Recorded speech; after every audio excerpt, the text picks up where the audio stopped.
Certaines personnes nous voient comme le ministère du reboisement, alors qu'on fait beaucoup plus que ça. Le MED peut être un vrai pilier du développement de Madagascar. Avec tous les enjeux que l'on a, on a le budget ou un des budgets les plus petits.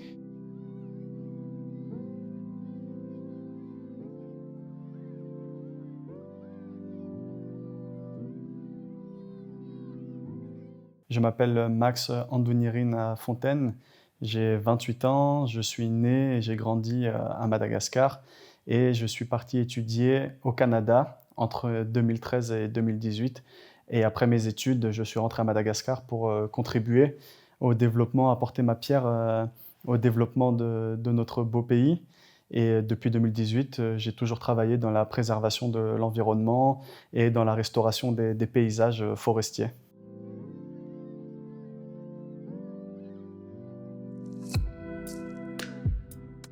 L'effet, c'est d'abord une grande émotion de pouvoir représenter son pays. Quand on est ministre de la République de Madagascar, on travaille pour les 28 millions de Malagasy, donc un grand sens de responsabilité, surtout avec le ministère dont je prends la responsabilité, qui est le ministère de l'Environnement et du Développement durable. Et on sait que Madagascar est un pays qui est très affecté par la crise environnementale, par la triple crise, la, la lutte contre le changement climatique, la perte de biodiversité et la pollution, donc une très grande responsabilité.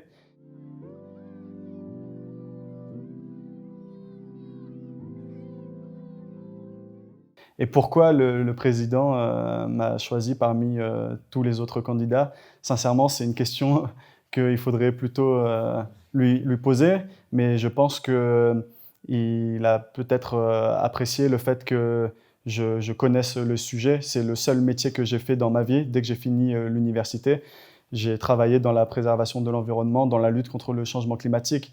Et ce n'était pas du travail théorique. J'ai passé ma vie entre être sur le terrain dans les régions de Madagascar, à être au plus près des populations malagasy pour vraiment comprendre leurs problématiques et pour apporter des solutions réelles.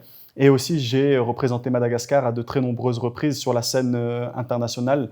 Donc je pense que c'est le mélange de ces deux réalisations qui a fait que le président m'a fait confiance pour intégrer le gouvernement.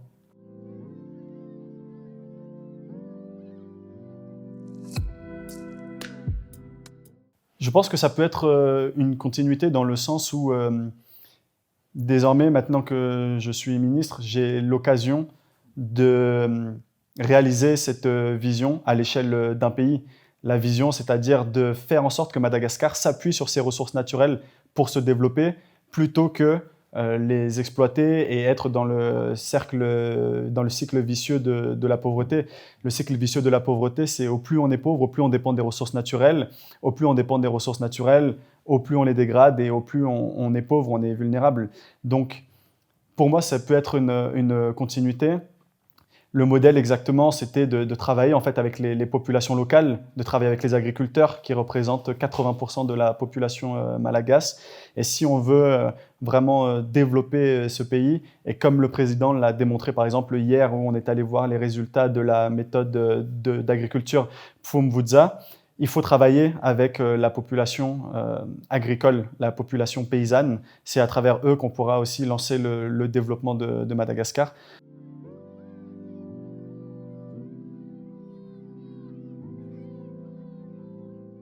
Je pense que le fait d'avoir démarré ma carrière dans le secteur privé m'a beaucoup appris, m'a beaucoup apporté, notamment au niveau de la gestion des ressources humaines, par exemple.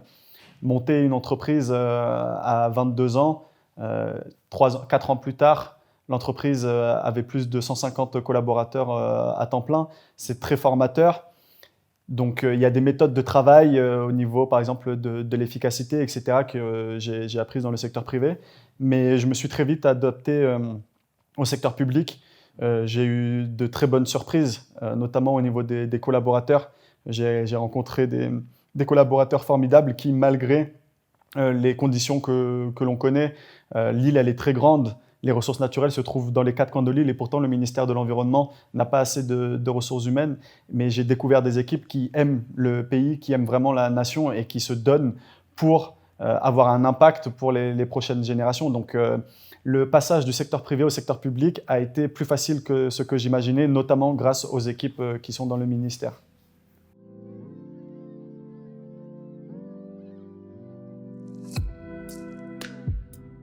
Je pense qu'on ne peut pas se voiler la face. Forcément, ça doit surprendre certaines personnes qu'un ministre soit aussi jeune. Mais comme j'ai dit, en fait, quand j'ai fondé l'entreprise que j'ai créée, j'ai toujours été parmi les plus jeunes. J'étais le plus jeune du comité de direction. Quand il y avait les 150 collaborateurs, j'étais largement en dessous de la moyenne d'âge. Et pourtant, j'étais le directeur général de l'entreprise. Avec les collaborateurs du ministère, pour moi, il n'y a que les compétences en fait, qui doivent parler. Ça doit être un leadership technique. C'est la seule manière de vraiment gagner le respect. Et puis, en tant que fonctionnaire de l'administration publique, on doit faire confiance au président de la République et faire confiance aux personnes qu'il a nommées. Mais sincèrement, je n'ai jamais ressenti de gêne avec les collaborateurs du ministère de l'Environnement. Il y a un profond respect, on travaille tous ensemble. Et je pense que la culture malagasy aussi évolue sur cet aspect-là. On a vraiment et c'est une des choses que je préfère dans la culture malagasy, c'est le respect aux aînés, le tanjazan. Mais il ne faut pas que le respect aux aînés soit submergé par un rémangénisme brutal. Ça veut dire juste redescendre la jeunesse à cause d'une question d'âge. Le pays doit faire confiance à ceux qui ont vraiment envie de le faire avancer. Et ce n'est pas une question d'âge, c'est plutôt une question de volonté, de détermination et de compétence, je pense. Donc pour moi, ça ne me pose pas trop un problème, cette histoire de jeunesse. Au contraire, c'est une force.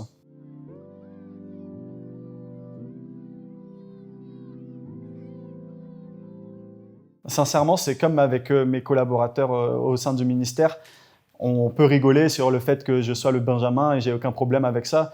Tant qu'on arrive à travailler ensemble, et puis au sein du gouvernement, on n'est pas là pour commencer à savoir qui est le plus jeune ou le plus âgé. C'est vraiment tout le monde doit travailler dans son ministère, tout le monde doit se donner la main entre les différents ministères. Et même les ministres les plus âgés travaillent très bien avec moi. On se supporte tous mutuellement et on se considère d'égal à égal avec beaucoup de respect, hein.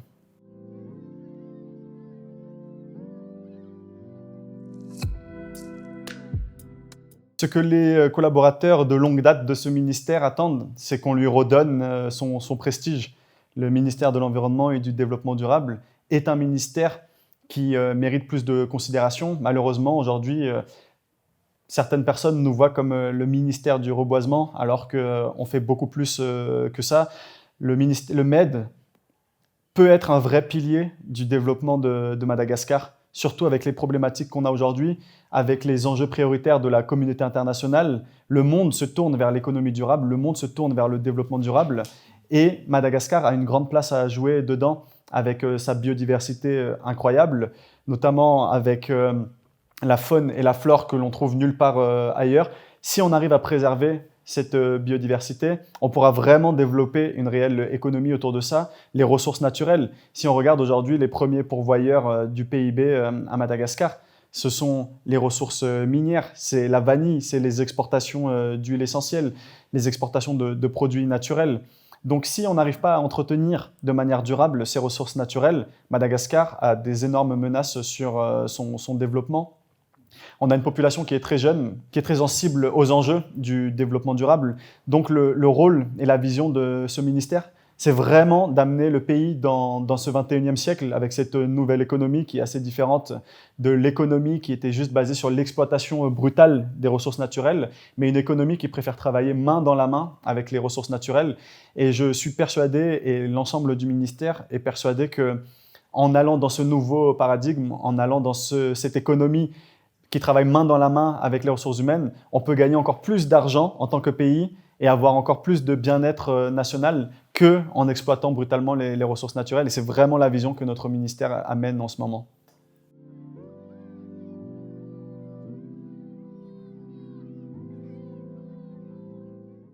C'est vrai que c'est un peu paradoxal que, avec tous les enjeux que l'on a, on a le budget ou un des budgets les plus petits. Sur les 4 dernières années, on tourne à une moyenne de 1% du budget général de l'État. Donc c'est vrai que c'est pas assez pour répondre à nos problématiques.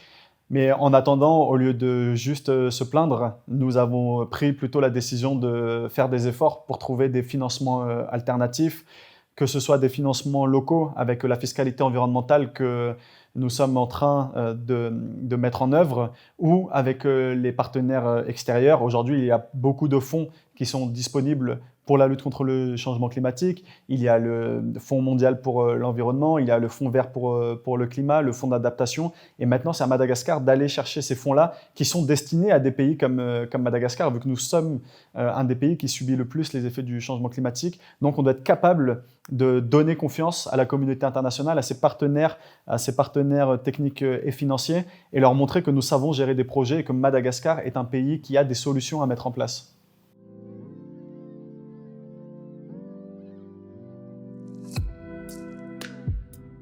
Bah pour les loisirs, le seul temps que j'arrive à dégager, un peu en dehors du ministère, je l'utilise pour faire du sport. C'est important, je pense que le sport est important pour avoir un équilibre personnel et aussi pour avoir plus de résultats dans son travail. Je fais beaucoup de padel, je fais de la natation, je vais un peu à la salle quand j'ai le temps, mais bon, ça c'est un peu plus compliqué. Mais je crois vraiment que le sport est quelque chose de très important. Et là où c'est difficile, c'est quand je suis en descente sur le terrain dans les régions où on commence le travail à 4h30 du matin et jusqu'à tard le soir. Donc là, il y a difficilement moyen de faire du sport. Mais sinon, c'est très important pour mon équilibre personnel et j'en ai toujours fait beaucoup et j'en ai fait à un bon niveau.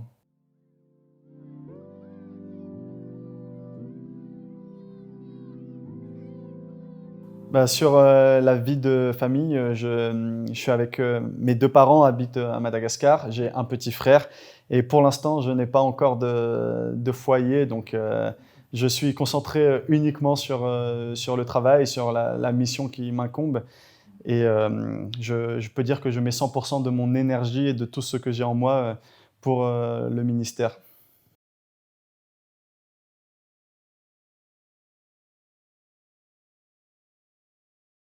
Déjà, quand j'étais dans le secteur privé, je trouvais qu'il n'y avait pas de journée typique. Chaque journée était différente et il y a beaucoup de surprises. Mais la journée type d'un ministre, je ne pense pas que ça existe et je pense qu'aucun ministre ne peut donner une journée type. Les seules choses qui sont bloquées dans le calendrier, c'est le mardi, conseil du gouvernement, mercredi, conseil des ministres. Mais sinon, je passe beaucoup de temps sur le terrain. Quand je suis ici, je rencontre les partenaires, je rencontre les acteurs, la société civile, le secteur privé. Donc ça change toujours. Et quand on est sur le terrain, les journées, elles commencent au lever du soleil, à 5 heures du matin, à descendre, voir les réalisations.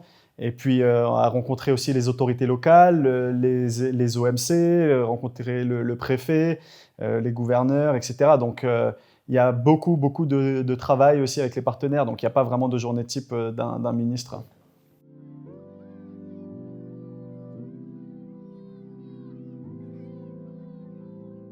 Bah, après la nomination, je, personnellement, j'ai supprimé mes réseaux personnels parce que j'ai vu qu'il allait avoir beaucoup de sollicitations. Ça, Sincèrement, je préfère qu'on se concentre sur les réalisations. En fait, c'était surtout mes amis qui m'envoyaient les blagues qu'il y avait sur les réseaux sociaux, etc. Tant que c'est pas méchant, ça me dérange pas. Et puis, si ça peut donner de l'attrait politique à la jeunesse pour qu'ils s'intéressent de nouveau à la politique ou qu'ils s'intéressent un peu plus à la politique, tant mieux, hein.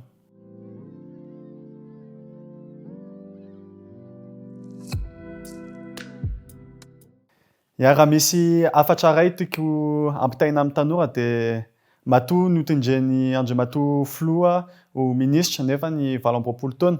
Dia dikan'izany hoe ny Filoha dia tena matoky an'ny tanora malagasy ary miantso avy an'ny tanora rehetra mba handray andraikitra amin'izay sehatra samy misy azy.